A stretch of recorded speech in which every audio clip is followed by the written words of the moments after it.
อย่าลืมกดไลค์กด Subscribe และกดกระดิ่งนำเด้อลิงก์สมัครอยู่ใต้คลิปวิดีโอนี้เลยเด้อสามารถกดเข้าไปได้เลยเมื่อเรากดลิงก์แล้วเราจะขึ้นหน้าตั้งแบบนี้ขึ้นหน้าตั้งแบบนี้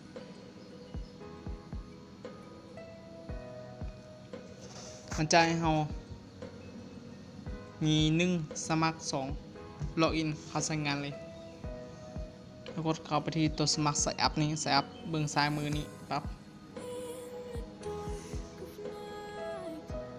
ให้เขาจะถามเขาว่า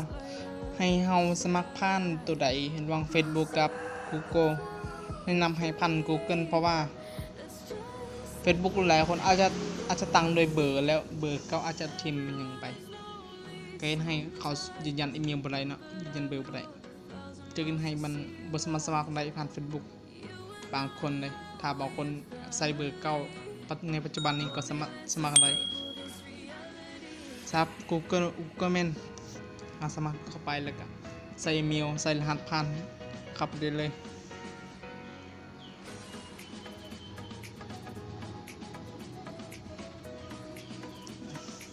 อาจารย์ใส่อีเมลเข้าไปเดี๋ยวขอใส่อีเมลก่อนส่งอีเมลนี้ใส่เนาะใช่แล้ว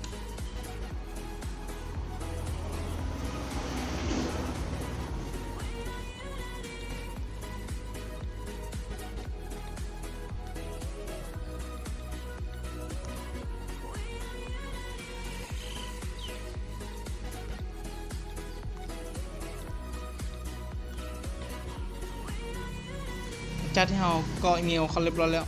กดไปที่ปุ่มสีฟ้าใต้คลิปนี้เข้ามาถัดไปปั๊บ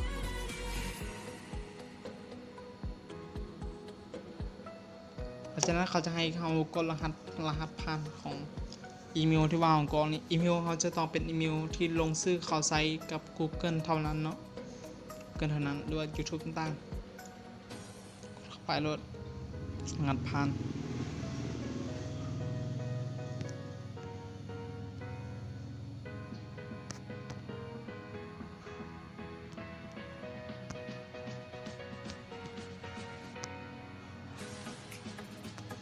จะเอากดแล้วกดไปเลย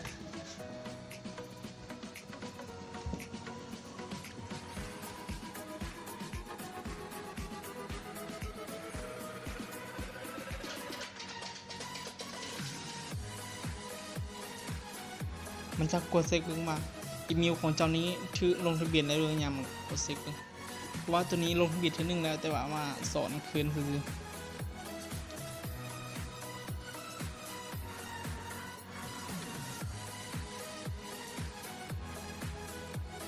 นี่หลังจากที่เราลงทะเบียนแล้วมันจะเข้าสู่หน้านี้เลยเราจะนะครับลินในหลังจากที่เราเข้าสู่หน้านี้แล้วบางคนจะเป็นภาษาอังกฤษบางคนจะเป็นภาษาไทยแต่จะให้เป็นภาษาอังกฤษเพื่อจะเข้าใจง่ายของทุกคนนะปั๊บโอเคหลังจากนั้นเรากดที่3ขีดตัวซ้ายมือนี้3ขีดนี่ตัวนี้3ขีดตัวนี้กดเข้าไปปั๊บนี่มันจะมีลูกเล่นกับแต่3อย่างก็คือฟรีนี้เราสามารถใช้งานได้ทุกๆ1 ชั่วโมงหรือว่า1 ชั่วโมงไปอาจจะใช้งานอาจจะกดได้ประมาณ 4-5 ครั้งต่อมือประมาณนี้แหละแล้วก็ตัวที่2แม่นตัวนี้เบิ่งวิดีโอทุกมือเราจะเฮ็ดอยู่3อย่างคือฟรีเบิ่งวิดีโอแล้วก็ตัวสุดท้ายก็คือสมาร์ทคอนแทคคือการลงสัญญาณเมื่อเราลงสัญญาณทวิตเราจะได้อยู่10 เหรียญ10 กรัมเราจะเฮ็ด3ตัวเนี่ยทุกมือแต่ว่ารายการต่อไปเราจะอธิบายในคลิปต่อไปฮะเพื่อความละเอียดกว่านี้แหละเพื่อบ่ให้วิดีโอที่วันยาวกว่านี้เนาะจากนั้นเรากดเข้าไปตัวนี้เลยฟรีนี่โอ้ดูเข้า เมื่อเรากดฟรีเข้าไปแล้วมันจะขึ้นหน้านี้มันเลยเราเลื่อนขึ้นจนสุดเลื่อนขึ้นเด้อเลื่อนขึ้นจนสุดนี่เราจะเจอคำนี้ม้วนหรือภาษาอังกฤษว่าโลถ้าหากว่าเราหยับทันม้วนหรือว่าเราหยับทันโลมันจะขึ้นสีม่วงเข้มกว่านี้หลังจากที่เรากดม้วนปุ๊บเข้าไปเราจะมีว่าโฆษณาหรือว่ายูวิน 0.1 กรัมแล้วก็มีตัวนี้ขึ้นมานำนี่ถ้าหากว่าเรากดแล้วย้ำว่ามื้อหนึ่งในประมาณ 4-5 ครั้งในการกด1 ชั่วโมงหรือ1 ชั่วโมงครบ1 ชั่วโมงไปสามารถเข้ามากดได้เลยตัวนี้โอเคเนาะตัวต่อไปเลยเข้าไปที่3 ขีดเก่า3 ขีดตัวนี้กดปึ๊บเข้าไปวันนี้ทำเบิ่งวิดีโอนี่ปั๊บวิดีโอ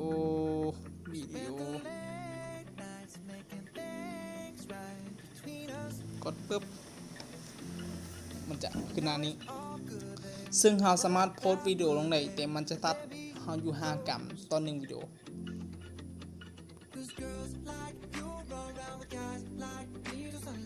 นี่คือวิดีโอสำหรับมื้อนี้เพราะว่ามื้อเช้านี้กดไปแล้ว2 วิดีโอมื้อนึงเราสามารถเบิ่งวิดีโอได้5 วิดีโอต่อ1 มื้อและเราสามารถเบิ่งวิดีโอได้ตอนใดแบบนี้ก็คือทุกตอน7 โมงเป็นต้นไปเต็ม7 โมงเช้านี้เราสามารถเบิ่งวิดีโอได้แล้วทุกตอน7 โมงเช้าอย่าลืมทุกตอน7 โมงเช้าสามารถเข้ามากดได้เลย3 อย่างมันกินเอาลองกดวิดีโอเบิ่งปั๊บหลังจากที่เรากดแล้วมันจะมีตัวนับเวลาดังนี้ให้เราสังเกตเบิ่งหลังจากที่ตัวนี้จบแล้วเราสามารถปิดวิดีโอได้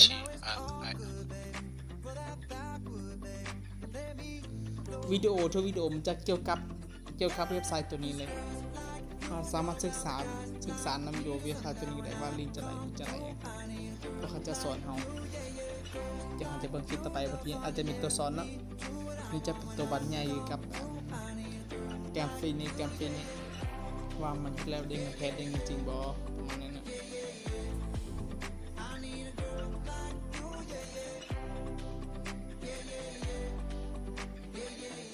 เหลือ10 ปลายวิอย่าลืมสังเกตจุดนี้หรือว่าเราสามารถเบิ่งวิดีโอจบเลยก็ได้เพื่อกันบ่เป็นหยังถ้ามักเบิ่งเยอะอย่าให้เข้าใจกว่านี้เบิ่งวิดีโอหลังจากที่ว่ามันฮอด0แล้วเอากดที่จุดนี้กดที่จุดทั้งเทงบ่ให้กดใส่วิดีโอของมันให้กดใส่นอกวิดีโอกดปึ๊บเดี๋ยวถ้าว่าเราเบิ่งแล้วมันจะขึ้นสีเขียวแบบนี้แสดงว่าเราเบิ่งแล้วแต่ถ้าว่ามันขึ้นยังขึ้นคำว่าไม่นี้แสดงว่าเรายังบ่ทันเบิ่งเรากดไปปั๊บนี่พอจะกดเข้าไปมันจะนับเวลาแล้วนี่อันนี้คือการแนะนำเลยที่เขาเฮ็ดอยู่กับตัวนี้เป็นเว็บไซต์ตัวเดียวกันเราสามารถศึกษานำวิดีโอเข้าได้บอกเป็นอย่างนะ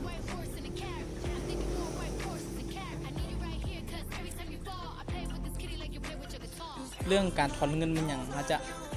เปิดกันในคลิปต่อไปคลิปนี้จะคร่าวๆกับการสมัครการลิงก์จะบ่งอย่างไรในคลิปนี้ภายในคลิปต่อไปอย่าลืมกดไลค์กด Subscribe และกดสั่นกระดิ่งนั้นเด้อ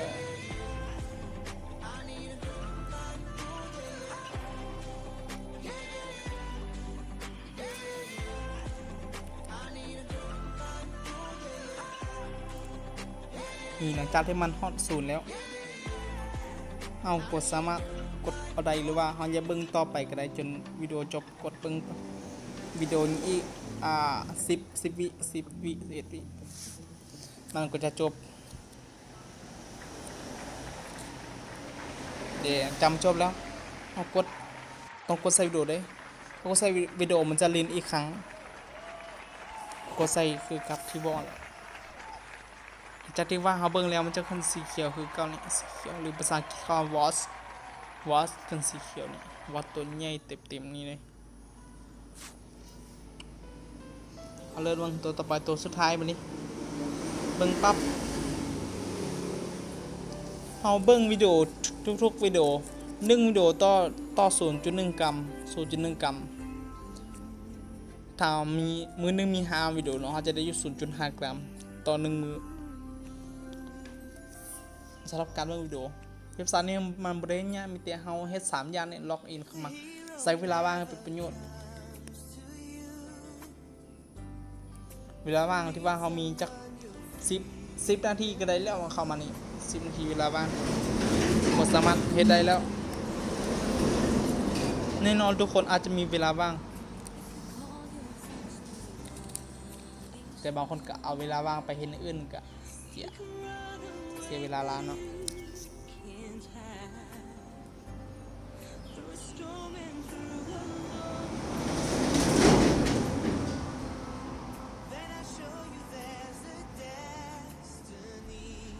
นี่หลังจากที่เราเบิ่งจบแล้วกดคือก็ปั๊บเลยเขาจะบอกว่า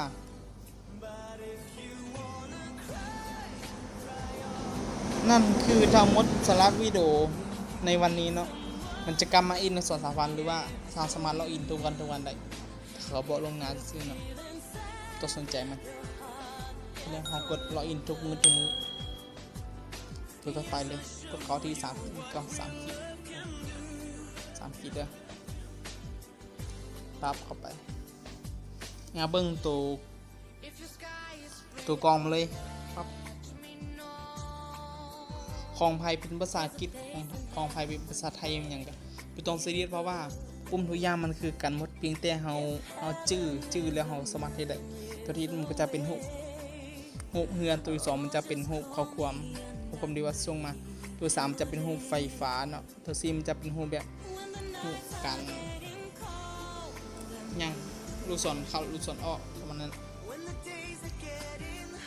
ตัวที่5 4เจมจะเป็นหน่วยตัวที่6มันจะเป็นระดับผู้ใช้แบบจะเป็นการเรียนให้ระดับผู้ใช้ตัวที่6มันจะเป็นการแนะนำคน2คนติดกันตัวที่7จะเป็นการเบิ่งวิดีโอตัวที่8จะเป็นการลงสัญญาตัวที่9มันจะเป็นคำถามตัวที่10จะเอาระบบเอาเข้าที่สมาร์ทสัญญาเลยเนาะครับกดไปปั๊บนี่มันจะให้เราลงสัญญา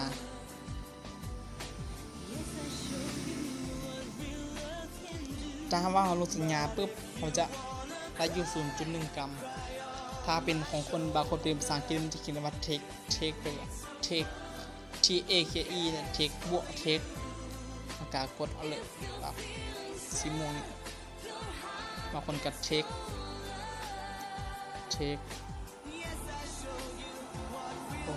ก็ตัด TXE เนาะเช็คมันกดเอาเลยปั๊บนี่เขากดเอาแล้วเขากดจับไปนี้และมันจะให้เอาสัญญาอีกสัญญาตัวนี้สัญญาก็คือภาษาอังกฤษโอเคว่า sign in มีอันโฮมประกาศ sign in เนาะโฮมบิ๊ก sign in กดเข้าไปปั๊บเลยเขาจะได้อยู่ 0.3 แล้วเขาจะเตือนว่าเจ้าแน่ใจบอที่จะแบบลงสัญญานี้สามารถยกเลิกเลยแต่ว่าถ้ายกเลิกเจ้าบริกรรมเนาะเอากะกดเข้าไปคำว่า sign ภาษาอังกฤษคำว่า yes กด yes เลยโอเคกดปั๊บไปเลยจะได้แล้วมันก็เลื่อนขึ้นมันจะมีอีกมันเอาอีกกดยืนยันแล้วตัวนี้ไม่ต้องกดยกเลิกเลยกดยืนยันปั๊บ แล้วจะเตือนมาอีกกดคำว่าใส่โหลดจะสนใจปั๊บเลื่อนขึ้นอีกนี่ให้เรากดคำว่ายืนยันอีกปั๊บกดคำว่าใส่โหลดปั๊บ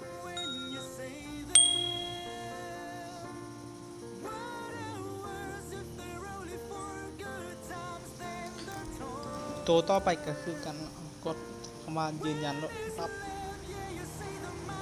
ยืนยันกดคำว่าใส่โหลด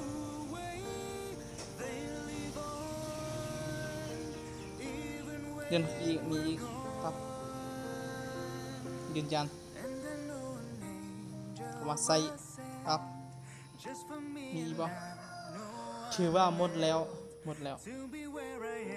ถ้าว่าคนที่ล็อกอินมาใหม่มันจะให้ลงสัญญาณอยู่2สัญญาณคือลงสัญญาณตัวนึงจะได้อยู่10 กรัม